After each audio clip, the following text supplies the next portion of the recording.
ये मुद्दा आज तक हल नहीं हो सका है। रोजगार भी मिलना है और स्थानीय पर्यटन भी बढ़ेगा। इसकी वजह से अब ज़्यादा उपयोगी हल्द्वानी के लिए ही नहीं, उत्तर प्रदेश तक के लिए ये जमरानी बांध बहुत ज़्यादा उपयोगी है। नमस्कार, प्रतिपक्ष संवाद आप देख रहे हैं। आपके साथ मैं हूं मेघना सचदेवा। आखिर दावे वादों वाला जमरानी कहाँ गया? क्या इस जमरानी को बनने में कागजों में 40 साल से भी ज्यादा का वक्त बीत गया? अब जब सारी फाइलें क्लियर हो चुकी हैं, क्लियरेंस मिल चुकी है, डेडलाइन भी सामने आ चुकी है कि वाकई जमरानी बांध बन जाएगा, ये बहुउद्देशीय योजना क्या पूरी हो जाएगी? इसी को जानने के लिए हम लगातार जमरानी बांध कहाँ बन रहा है, कैसे बन रहा है, क्या कुछ उसको लेकर हो रहा है, इसकी कवरेज कर रहे हैं और ऐसे लोगों से आपकी मुलाकात करवा रहे हैं जो इस मामले को बहुत ज्यादा गहराई से जानते हैं। इसके बारे में कई ऐसे तथ्य हैं जो उजागर अब तक नहीं हुए हैं और हम आपके सामने वो तथ्य लेकर आने वाले हैं। फिलहाल वरिष्ठ पत्रकार गणेश जोशी हमारे साथ मौजूद है। सर, स्वागत है प्रतिपक्ष संवाद पर आपका। धन्यवाद।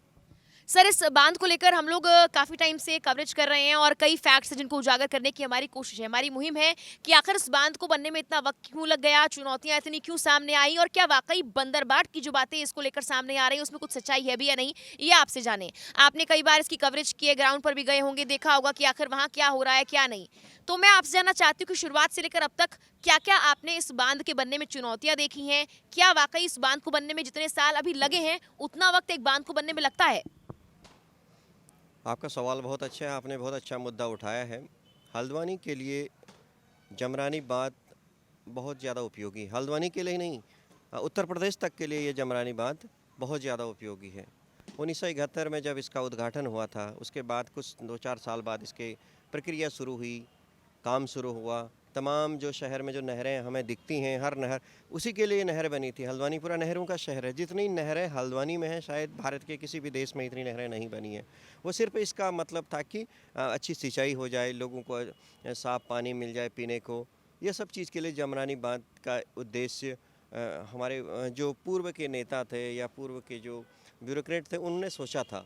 लेकिन इच्छा शक्ति न होना, उसके लिए पर्याप्त बजट की व्यवस्था न करना, तमाम जो अड़चनें थी उन्हें दूर करने के लिए मजबूती से प्रयास नहीं हुए, जिसकी वजह से हम आज तक जो जमरानी बांध है उसके सपने ही देख रहे हैं। और दूसरी बात करें कि जो जमरानी बांध को लेकर राजनीति हुई, सबसे ज़्यादा अगर हल्द्वानी में राजनीति का सबसे बड़ा केंद्र कोई था, अगर कोई सब्जेक्ट था, वो जमरानी बांध था। इसलिए कि हल्द्वानी जिस तेज़ी से बढ़ रहा है, जिस तेज़ी से इस शहर का विस्तार हो रहा है, इसमें सबसे ज़्यादा ज़रूरत पानी की पड़ने वाली है भविष्य में। अगर पेयजल संकट जिस कदर गर्मी में हाहाकार मच जाता है, लोग पानी को तरस जाते हैं, महीनों तक पानी नहीं आ पाता है। जितने ट्यूबवेल लगे हुए हैं, नलकूप जो लगातार बढ़ रहे हैं, उसकी वजह से भूजल स्तर लगातार गिर रहा है। भूजल स्तर गिरने से जहाँ जो पानी हमें मिल रहा था सामान्य तरीके से नलकूपों से, वो भी मिलना कम होने लगा है। ये सबसे बड़ी दिक्कत है। और जो जमरानी बांध अगर बनता है तो हमें ये नलकूप इस तरह से जो अपने पृथ्वी का, जो अपने धरा का इतना दोहन नहीं करना पड़ेगा। दूसरा मैं बात कर रहा था राजनीति की। तब से केसी पंत जी से, उसके बाद फिर एनडी तिवारी जी से, बंशीधर भगत जी से, इंदिरा हृदय और तमाम अन्य नेता हैं जो प्रधान से लेकर के केंद्रीय मंत्री तक, मुख्यमंत्री तक बन चुके हैं इस जमरानी बांध को मुद्दा बनाकर। लेकिन ये मुद्दा आज तक हल नहीं हो सका। दूसरा सवाल आपने किया था कि आखिर हम कब तक सपने देखें, कब, जितना समय अब तक बीत चुका है, तमाम क्लियरेंस मिल चुकी हैं। सबसे अच्छी बात 2-4 दिन पहले एक डीएम ने एक आदेश किया है धारा 11 के तहत, अब जो आसपास 6 गांव हैं उसकी ज़मीन की खरीद फरोख्त भी बंद हो गई है।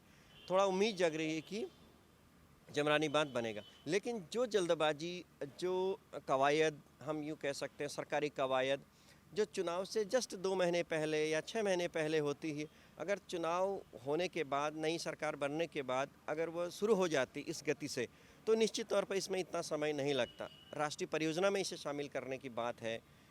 अगर राष्ट्रीय परियोजना में 1537 करोड़ का ये मामला है, इसमें बिजली भी उत्पादन होना है, रोज़गार भी मिलना है और स्थानीय पर्यटन भी बढ़ेगा इसकी वजह से। अब पानी की समस्या तो दूर होगी पीने की और सिंचाई की, ये सब व्यवस्थाएं भी होंगी तो शहर हल्द्वानी और चमकेगा, निखरेगा। पूरे जो कुमाऊं की जो राजधानी के तौर पर सबसे बड़ा शहर हल्द्वानी है, ये और बेहतर तरीके से हमें दिखेगा।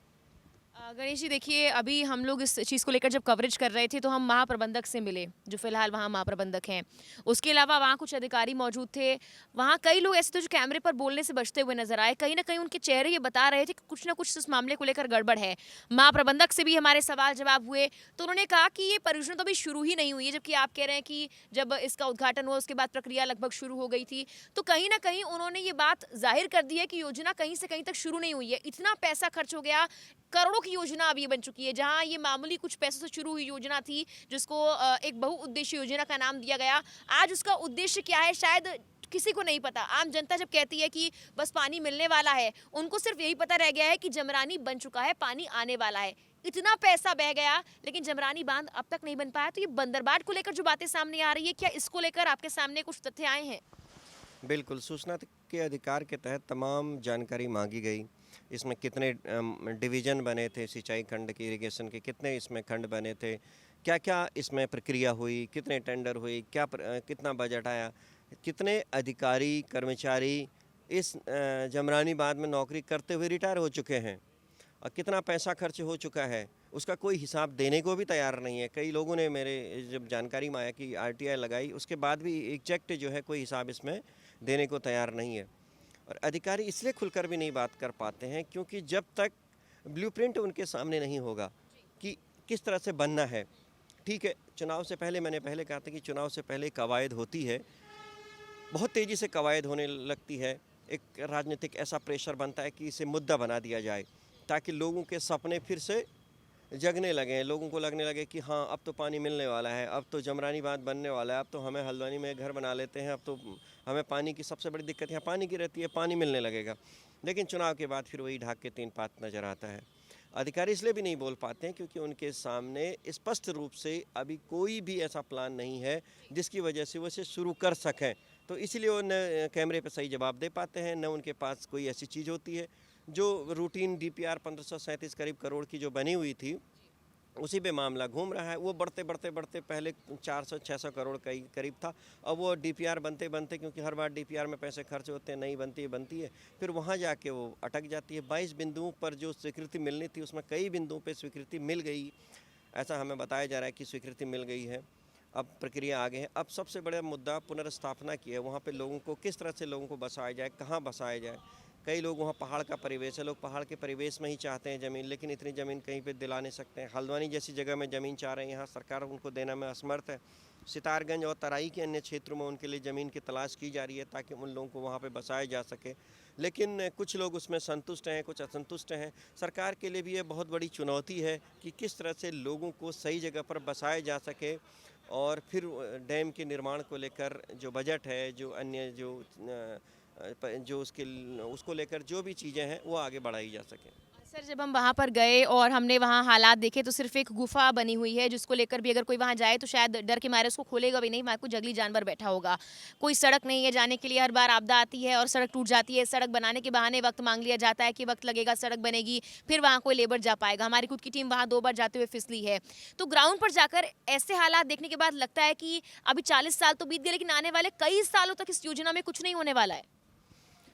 मैं तो जब चर्चा करता हूँ कि हमारी अगली पीढ़ी या उसकी अगली पीढ़ी, शायद अगर इसी गति से ये काम चलता रहा, उसकी अगली पीढ़ी तक शायद ये बन जाए। अभी जल्दी में उम्मीद नहीं कर सकते हैं कि जमरानी बांध बन पाएगा। तो आप ये मानते हैं कि कहीं न कहीं दोनों ही, चाहे कांग्रेस चाहे बीजेपी, दोनों की शक्ति में कमी थी या फिर भ्रष्टाचार इतना ज़्यादा बढ़ गया कि ये बांध बन ही नहीं पाया?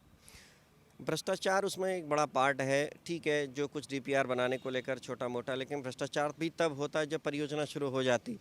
लेकिन इच्छा शक्ति नहीं है। हमारे नेता लोगों को सपने दिखा देते हैं, बड़े-बड़े सपने दिखा देते हैं कि हाँ, जमरानी बांध बनने वाला है, अब पत्थर लग गया है, बजट से भारत सरकार से क्लियरेंस मिल रही है, फला बड़े नेता ने, मुख्यमंत्री ने घोषणा कर दी है, उससे बड़े लीडर ने उसकी घोषणा कर दी है।